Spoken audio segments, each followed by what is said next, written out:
living with my girlfriend, so things are getting pretty for realsies. Hard to tell what's happening off to my left, but I bet it's funnier than whatever I'm doing. And if I don't look at it, it's not happening.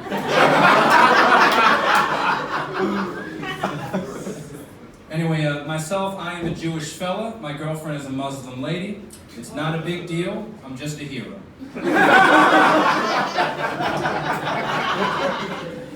Really, the only Muslim thing she does is not eat pork. And the only Jewish thing I do is share a tiny area to live with a Muslim that most people like more than me.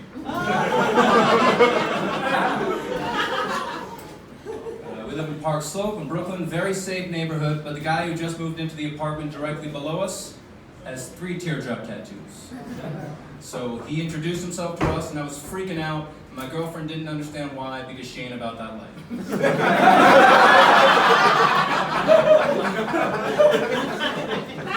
I had to explain to her that 3 teardrop tattoos means this guy has been to prison, and while he was in prison, he was very sad.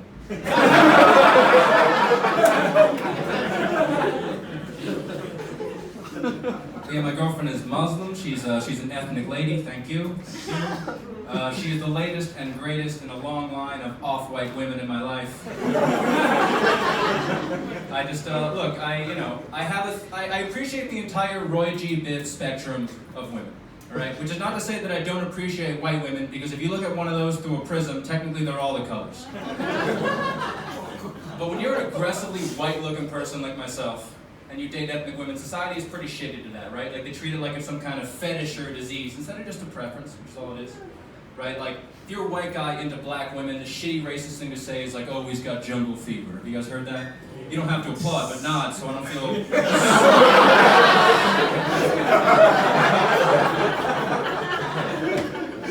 You know, or sometimes there's like shitty racial wordplay, right? Like if you're a white guy into Asian women, they go, oh, he's got yellow fever, right? Or like if you're a white guy into women in their 70s, it's like, oh, he's got disco fever.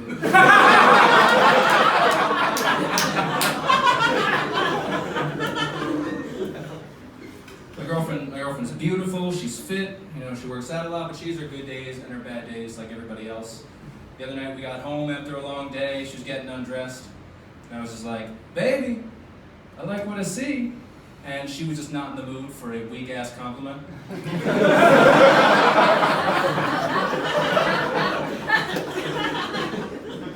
She's like, oh, what do you see? Your fat girlfriend? Aww. I was like, whoa. I see my beautiful skinny girlfriend. Who told you about my fat girlfriend?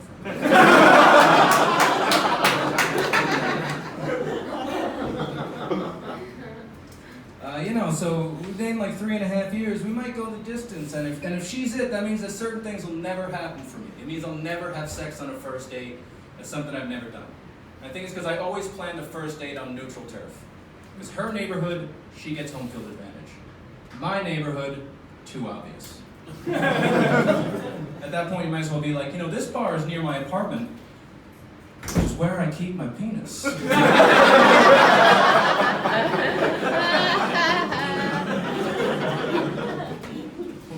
I once went on a first date with a girl whose last name was the same as my mom's maiden name.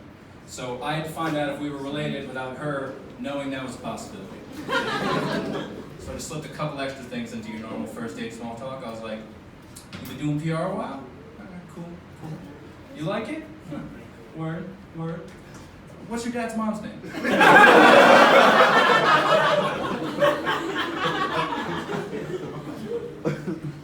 Ultimately, no relation, thank you.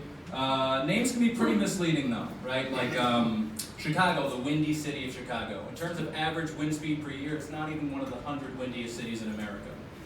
It's actually a reference to its politics, the windy city. Or like German chocolate cake, if you've ever had that. It has nothing to do with Germany, it was named after an American baker named Samuel German. Or like the Philly cheesesteak wasn't invented in Philadelphia. It was invented in Denver by a man named Philip Cheesesteak.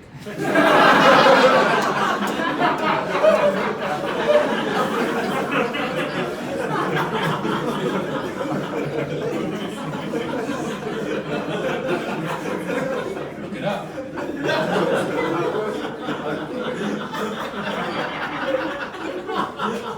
You gotta be careful what you name things. Like, I have a buddy named Matt that I grew up with. He has a friend from college named Sophie.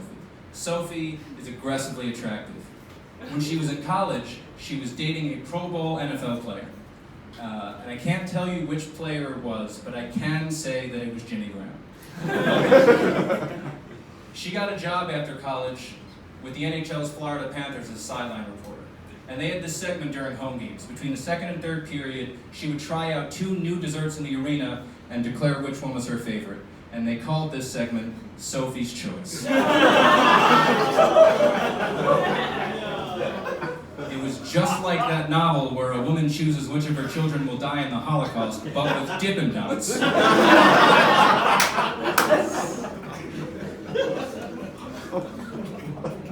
My friend's grandma is a Holocaust survivor, and she just got on Facebook for the first time at the ripe old age of 90.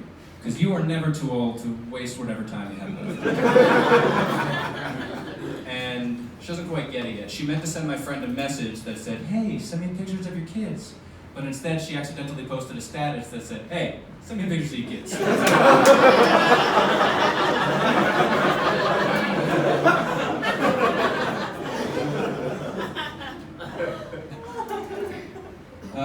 So yeah, she's gonna die soon.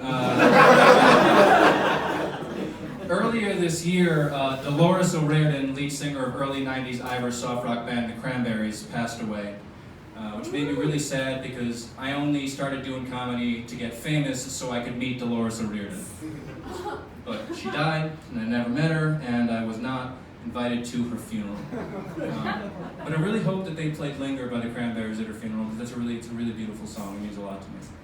And I hope at the end of the song, Dolores rose undead from the grave, and then they played Zombie, also by The Cranberries. I am aware, 2/3 of you, that it's a low percentage move to rely so heavily on your knowledge of early 90s The Cranberries. Concerned friends have told me that it's a bit too random. But it's actually not random at all. The idea for that joke came to me in dreams, which is my 3rd favorite song by The Cranberries.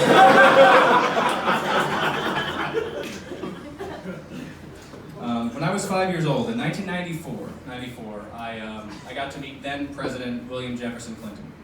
And it was a bunch of us kindergartners, and we were each supposed to ask him one question, but I did not. I told him a joke.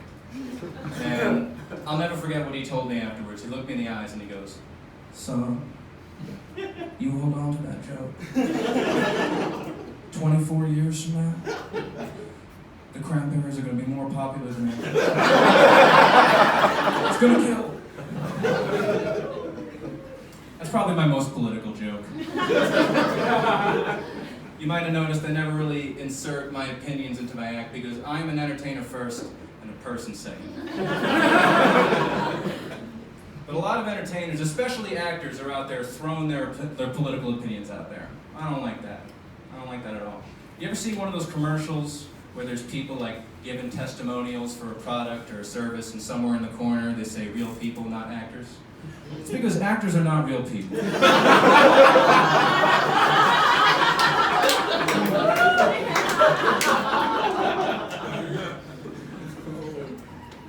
Politically, there's only one actor in the history of time to ever put their money where their mouth was, and that's John Wilkes Booth.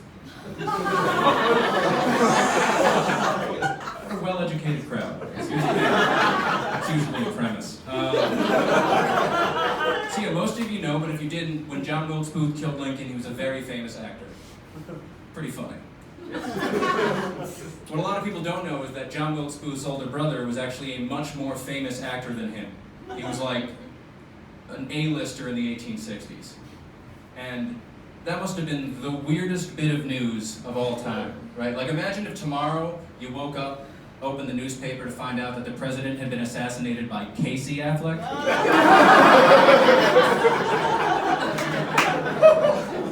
I temporarily forgot where the mic stand is, but what I didn't forget is, I'm done. Thanks.